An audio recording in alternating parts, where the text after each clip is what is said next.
21. Volví a casa con la sensación de una absoluta soledad. Generalmente esa sensación de estar solo en el mundo aparece mezclada a un orgulloso sentimiento de superioridad, desprecio a los hombres. Los veo sucios, feos, incapaces, ávidos, groseros, mezquinos. Mi soledad no me asusta, es casi olímpica. Pero en aquel momento, como en otros semejantes, me encontraba solo como consecuencia de mis peores atributos, de mis bajas acciones. En esos casos siento que el mundo es despreciable, pero comprendo que yo también formo parte de él. En esos instantes me invade una furia de aniquilación. Me dejo acariciar por la tentación del suicidio. Me emborracho, busco a las prostitutas, y siento cierta satisfacción en probar mi propia bajeza y en verificar que no soy mejor que los sucios monstruos que me rodean. Esa noche me emborraché en un cafetín del Bajo. Estaba en lo peor de mi borrachera cuando sentí tanto asco de la mujer que estaba conmigo y de los marineros que me rodeaban, que salí corriendo a la calle. Caminé por Viamonte y descendí hasta los muelles. Me senté por ahí y lloré. El agua sucia abajo me tentaba constantemente. ¿Para qué sufrir? El suicidio seduce por su facilidad de aniquilación. En un segundo todo este absurdo universo se derrumba como un gigantesco simulacro. Como si la solidez de sus rascacielos, de sus acorazados, de sus tanques, de sus prisiones, no fuera más que una fantasmagoría, sin más solidez que los rascacielos, acorazados, tanques y prisiones de una pesadilla. La vida aparece a la luz de este razonamiento como una larga pesadilla, de la que sin embargo uno puede liberarse con la muerte, que sería así una especie de despertar. ¿Pero despertar a qué? Esa irresolución de arrojarse a la nada absoluta y eterna me ha detenido en todos los proyectos de suicidio. A pesar de todo, el hombre tiene tanto apego a lo que existe que prefiere finalmente soportar su imperfección y el dolor que causa su fealdad, antes que aniquilar la fantasmagoría con un acto de propia voluntad. Y suele resultar también que cuando hemos llegado hasta ese borde de la desesperación que precede el suicidio, por haber agotado el inventario de todo lo que es malo y haber llegado al punto en que el mal es insuperable, cualquier elemento bueno, por pequeño que sea, adquiere un desproporcionado valor, termina por hacerse decisivo, y nos aferramos a él como nos agarraríamos desesperadamente a cualquier hierba ante el peligro de rodar a un abismo. Era casi de madrugada cuando decidí volver a casa. No recuerdo cómo, pero a pesar de esa decisión, que recuerdo perfectamente, me encontré de pronto frente a la casa de Allende. Lo curioso es que no recuerdo los hechos intermedios. Me veo sentado en los muelles mirando el agua sucia y pensando, ahora tengo que acostarme, y luego me veo frente a la casa de Allende, observando el quinto piso. ¿Para qué miraría? Era absurdo imaginar que a esas horas pudiera verla de algún modo. Estuve largo rato, estupefacto, hasta que se me ocurrió una idea. Bajé hasta la avenida, busqué un café y llamé por teléfono. Lo hice sin pensar qué diría para justificar un llamado a semejante hora. Cuando me atendieron, después de haber llamado durante unos 5 minutos, me quedé paralizado, sin abrir la boca. Colgué el tubo, despavorido salí del café y comencé a caminar al azar. De pronto me encontré nuevamente en el café. Para no llamar la atención pedí una ginebra y mientras la bebía me propuse volver a mi casa. Al cabo de un tiempo bastante largo me encontré por fin en el taller. Me eché vestido sobre la cama y me dormí. 22. Desperté tratando de gritar y me encontré de pie en medio del taller. Había soñado esto. Teníamos que ir varias personas a la casa de un señor que nos había citado.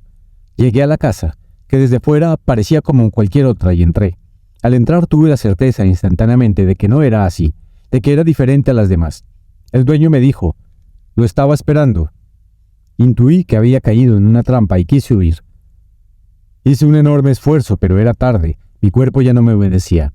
Me resigné a presenciar lo que iba a pasar, como si fuera un acontecimiento ajeno a mi persona. El hombre aquel comenzó a transformarse en pájaro, en un pájaro de tamaño humano. Empezó por los pies. Vi cómo se convertían poco a poco en unas patas de gallo o algo así. Después siguió la transformación de todo el cuerpo, hacia arriba, como sube el agua en un estanque. Mi única esperanza estaba ahora en los amigos, que inexplicablemente no habían llegado. Cuando por fin llegaron, sucedió algo que me horrorizó. No notaron mi transformación. Me trataron como siempre, lo que probaba que me veían como siempre. Pensando que el mago los ilusionaba de modo que me vieran como una persona normal, decidí referir lo que me había hecho. Aunque mi propósito era referir el fenómeno con tranquilidad, para no agravar la situación irritando al mago con una reacción demasiado violenta, lo que podría inducirlo a hacer algo todavía peor. Comencé a contar todo a gritos. Entonces observé 2 hechos asombrosos. La frase que quería pronunciar salió convertida en un áspero chillido de pájaro, un chillido desesperado y extraño, quizá por lo que me encerraba de humano. Y lo que era infinitamente peor, mis amigos no oyeron este chillido.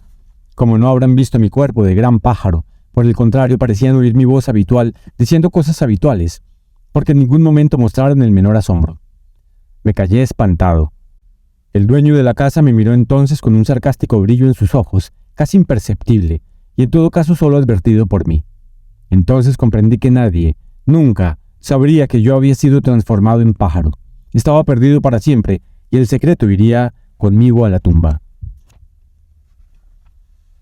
23. Como dije, cuando desperté estaba en medio de la habitación de pie, bañado en un sudor frío. Miré el reloj, eran las 10 de la mañana. Corrí al teléfono. Me dijeron que se había ido a la estancia. Quedé anonadado. Durante largo tiempo permanecí echado en la cama, sin decidirme a nada, hasta que resolví escribirle una carta. No recuerdo ahora las palabras exactas de aquella carta, que era muy larga, pero más o menos le decía que me perdonase, que yo era una basura, que no merecía su amor, que estaba condenado, con justicia, a morir en la soledad más absoluta. Pasaron días atroces sin que llegara respuesta. Le envié una segunda carta y luego una tercera y una cuarta, diciendo siempre lo mismo, pero cada vez con mayor desolación. En la última decidí relatarle todo lo que había pasado aquella noche que siguió a nuestra separación. No escatimé detalle ni bajeza, como tampoco dejé de confesarle la tentación de suicidio. Me dio vergüenza usar eso como arma, pero la usé. Debo agregar que mientras describía mis actos más bajos y la desesperación de mi soledad en la noche, frente a su casa de la calle Posadas, sentía ternura para conmigo mismo y hasta lloré de compasión. Tenía muchas esperanzas de que María sintiese algo parecido al leer la carta, y con esa esperanza me puse bastante alegre. Cuando despaché la carta, certificada, estaba francamente optimista. A vuelta de correo llegó una carta de María, llena de ternura.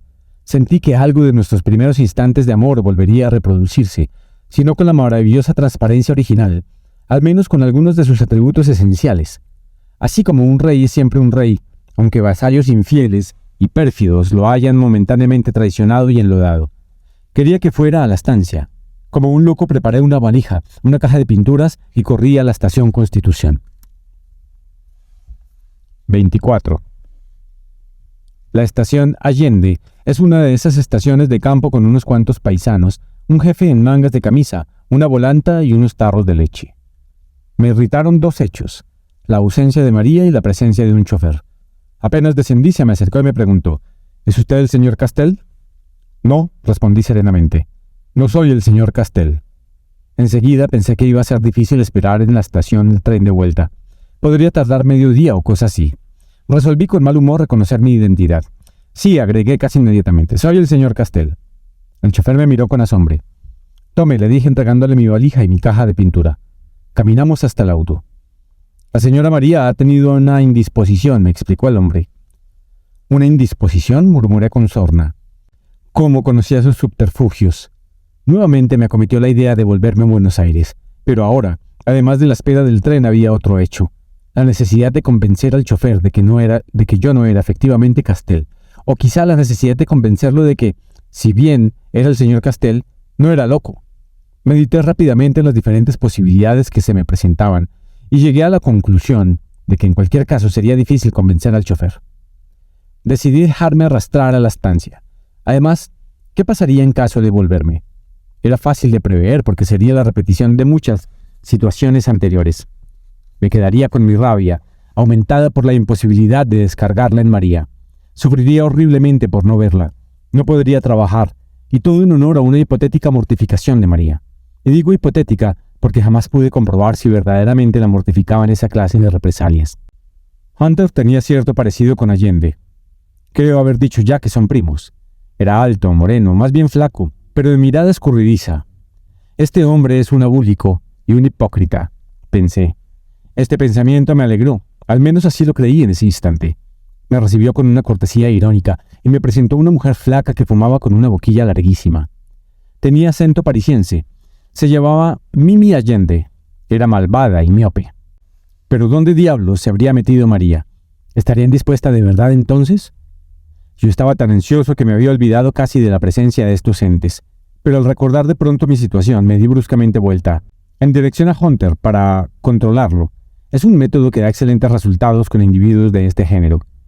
Hunter estaba escrutándome con ojos irónicos, que trató de cambiar instantáneamente. María tuvo una indisposición y se ha recostado, dijo, pero creo que bajará pronto. Me maldije mentalmente por distraerme. Con aquella gente era necesario estar en constante guardia.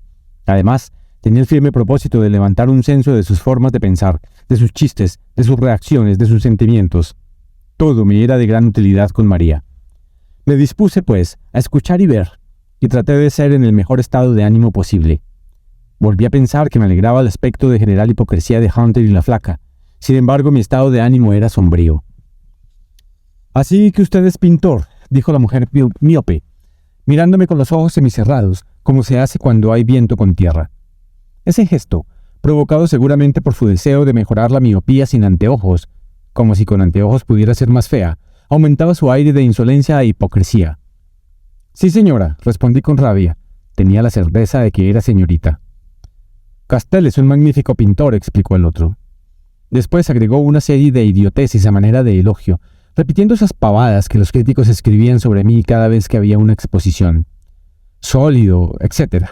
No puedo negar que al repetir esos lugares comunes revelaba cierto sentido del humor. Vi que Mimi volvía a examinarme con los ojitos semicerrados y me puse bastante nervioso, pensando qué hablaría de mí. Aún no la conocía bien. «¿Qué pintores prefiere?», me preguntó, como quien está tomando el examen. No, ahora que recuerdo eso me lo preguntó después que bajamos. Apenas me presentó a esa mujer que estaba sentada en el jardín, cerca de una mesa donde se habían puesto las cosas para el té. Hunter me llevó adentro, a la pieza que me habían destinado. Mientras subíamos, la casa tenía 2 pisos. Me explicó que la casa con algunas mejoras era casi la misma que había construido el abuelo en el viejo casco de la estancia del bisabuelo. ¿Y a mí qué me importa?, pensaba yo. Era evidente que el tipo quería mostrarse sencillo y franco, aunque ignoro con qué objeto. Mientras él decía algo de un reloj de sol o de algo con sol, yo pensaba que María quizá debía estar en alguna de las habitaciones de arriba. Quizá por mi cara escrutadora Hunter me dijo: «Acá hay varios dormitorios. En realidad la casa es bastante cómoda, aunque está hecha con un criterio muy gracioso». Recordé que Hunter era arquitecto. Habría que ver qué entendía por construcciones no graciosas. «Este es el viejo dormitorio del abuelo, y ahora lo ocupo yo», me explicó señalando el del medio, que estaba frente a la escalera. Después me abrió la puerta de un dormitorio. «Este es su cuarto», explicó. Me dejó solo en la pieza y dijo que me esperaría abajo, para el té. Apenas quedé solo, mi corazón comenzó a latir con fuerza, pues pensé que María podría estar en cualquiera de esos dormitorios. Quizá en el cuarto de al lado. Parado en medio de la pieza no sabía qué hacer. Tuve una idea. Me acerqué a la pared que daba al otro dormitorio, no al de Hunter, y golpeé suavemente con mi puño. Esperé respuesta, pero no me contestó. Salí al corredor. Miré si no había nadie. Me acerqué a la puerta de al lado y mientras sentía una gran agitación, levanté el puño para golpear. No tuve valor y volví casi corriendo a mi cuarto. Después decidí bajar al jardín. Estaba muy desorientado.